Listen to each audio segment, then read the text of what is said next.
Awali aktivitas dan pelayanan Anda melalui renungan pagi menjadi putra dan putri Allah. Terdengar panggilan Roh untuk mengangkat salib, dan mereka yang mengangkat salib akan menemukan bahwa salib mengangkat mereka. Dituliskan oleh Ellen G. White bersama Pendeta Denny Kanajo. Selamat mendengarkan. Shalom, salam sejahtera untuk para pendengar dimanapun Anda berada saat ini. Kita berjumpa kembali dalam mendengarkan firman Tuhan melalui audio Renungan Pagi pada tanggal 22 Juni 2021 dengan judul Dengan Kekudusan dalam Semua Percakapan. Sebelum kita melanjutkan bacaan renungan kita pada saat ini, saya mengajak semua para pendengar yang setia untuk berdoa bersama-sama. Bapa di sorga, terima kasih. Begitu besar kasih dan rahmat Tuhan bagi hidup dan kehidupan kami. Lebih khusus sepanjang malam di dalam tidur kami. Kami tidur dengan begitu nyenyak. Hingga di pagi hari ini kami dibangunkan dengan kuasa Tuhan. Kami memiliki tubuh yang sehat dan segar. Sebelum kami melakukan tugas, aktivitas, pekerjaan, dan pelayanan kami sepanjang hari ini, kami rindu untuk belajar firman Tuhan. Curahkanlah kuasa Roh Kudus-Mu kepada masing-masing kami, agar kami mengerti dan kami mempraktekkan dalam kehidupan kami. Terima kasih Tuhan.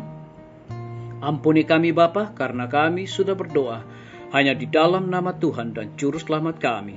Amin. Ayat inti kita terambil di dalam 1 Petrus pasal yang pertama ayat yang ke-15. Demikian firman Tuhan. Tetapi hendaklah kamu menjadi kudus di dalam seluruh hidupmu, sama seperti Dia yang kudus yang telah memanggil kamu. Mari kita ikuti penjelasannya.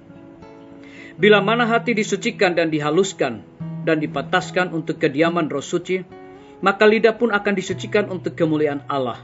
Engkau dapat mengelilingi jiwamu dengan satu suasana yang akan menjadi seperti angin segar dari Eden surgawi. Bukalah hatimu kepada Tuhan Yesus.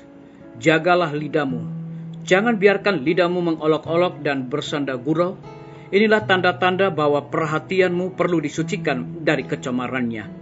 Perkataan kita menunjukkan keadaan hati kita. Dan apakah orang berbicara banyak atau sedikit, perkataan mereka menyatakan tabiat pikiran mereka. Tabiat seseorang dapat diperkirakan dengan akurat oleh sifat percakapannya. Di dalam kata-kata yang meyakinkan dan jujur terdapat nada yang benar. Didiklah dirimu untuk mempunyai wajah yang ceria, dan dapat mungkin masukkanlah segala kemanisan dan nyanyian ke dalam suaramu. Suara dan lidah adalah karunia dari Allah, dan kalau digunakan dengan benar itu merupakan kuasa bagi Allah. Perkataan mempunyai arti banyak sekali. Boleh menyatakan kasih, penyerahan, puji-pujian, dan lagu kepada Allah, atau kebencian dan pembelasan. Perkataan menyatakan perasaan hati. Itu boleh menjadi suatu bau yang hidup kepada kehidupan, atau bau kematian menuju maut. Lidah adalah dunia berkat, atau dunia kejahatan. Sebagian orang tampak keluar dari perhubungan mereka setiap hari dengan Allah, yang diperlengkapi dengan kelemah lembutan Kristus. Perkataan mereka bukan seperti hujan es yang membinasakan, menghancurkan segala sesuatu di hadapannya. Perkataan itu keluar dengan manis dari bibir mereka. Mereka menyebarkan bibit kasih dan kemurahan sepanjang perjalanannya. Dan semuanya itu tidak disadari. Karena Kristus hidup dalam hati mereka, pengaruhnya dirasa lebih daripada apa yang kelihatan. Perkataan yang manis, lemah lembut, dan berbelas kasihan akan mengalir dari hati dan bibir yang disucikan. Biarlah bacaan renungan kita saat ini akan menjadi berkat bagi kita semua. Mari kita tunduk kepala dan berdoa. Bapa di sorga, terima kasih karena kebenaran firman Tuhan pada pagi hari ini mengingatkan kembali kepada kami masing-masing bahwa perkataan kita menunjukkan keadaan hati kita, dan apakah orang berbicara banyak atau sedikit, perkataan mereka menyatakan tabiat pikiran mereka. Tabiat seseorang dapat diperkirakan dengan akurat oleh sifat percakapannya. Di dalam kata-kata yang meyakinkan dan jujur terdapat nada yang benar. Terpujilah nama Tuhan. Pada saat ini hamba berdoa untuk pemerintah kami. Tuhan memberkati Bapak Presiden bersama dengan wakil, para menteri dan stafnya, Bapak Gubernur bersama dengan wakil, Bapak Bupati dan wakil, Bapak Wali Kota bersama wakil, camat dan stafnya, lurah, kepala desa, RT dan RW, dimanapun mereka berada saat ini Tuhan. Mereka sangat membutuhkan pertolongan kuasa Tuhan yang ajaib di dalam kehidupan dan pelayanan dan pekerjaan, tanggung jawab yang Tuhan percayakan bagi mereka.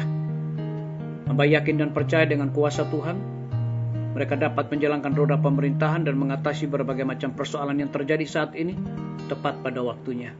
Kami menyerahkan para tim medis ke dalam tangan Tuhan. Engkau berkati dokter, perawat, bidan, semua para pekerja kesehatan yang ada di setiap rumah sakit, bahkan puskesmas yang ada di Indonesia. Mereka bekerja melayani tanpa mengenal lelah, tanpa memperhitungkan waktu dan tenaga mereka sendiri. Tuhan lindungi pelihara mereka, berikan kekuatan kesehatan, hikmat dan pengetahuan sorga, terlebih sukacita di dalam menjalankan tugas pelayanan mereka. Kami berdoa untuk guru-guru, kepala sekolah dan semua siswa yang sedang memasuki masa liburan dimanapun mereka berada. Tuhan lindungi dan pelihara mereka selalu. Kami berdoa untuk pimpinan-pimpinan organisasi gereja Tuhan, dari tingkat tertinggi sampai kepada gembala jemaat dimanapun mereka berada saat ini. Mereka sangat membutuhkan kuasa Roh Kudus untuk memberikan pelayanan terbaik bagi umat-umat Tuhan.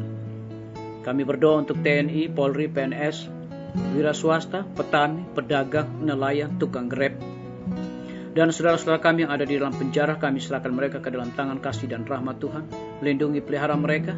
Mereka sangat membutuhkan pertolongan kuasa Tuhan yang ajaib, dan biar mereka juga bertanggung jawab di dalam segala tugas yang Tuhan sudah percayakan di dalam kehidupan mereka masing-masing. Kami juga berdoa untuk para pendengar yang setia dimanapun mereka berada saat ini Tuhan. Yang berulang tahun mereka sangat membutuhkan pertolongan kuasa Tuhan. Dan biar ada yang bertambah usia yang Tuhan berikan bagi hidup mereka. Mereka juga selalu bersyukur dan melayani Tuhan senantiasa. Dan di dalam pergumulan mereka untuk anak-anak mereka melanjutkan pendidikan, pekerjaan dan mencari pekerjaan. Dan juga di dalam kebimbangan dan ketidakkepastian hidup mereka, Tuhan berikan kepastian dan keyakinan untuk percaya kepada Tuhan dengan sungguh-sungguh. Terima kasih Tuhan Yesus, ampuni kami Bapa, karena kami sudah berdoa hanya di dalam nama Tuhan dan Juru Selamat kami. Amin. Sampai jumpa. Tuhan Yesus memberkati kita semua.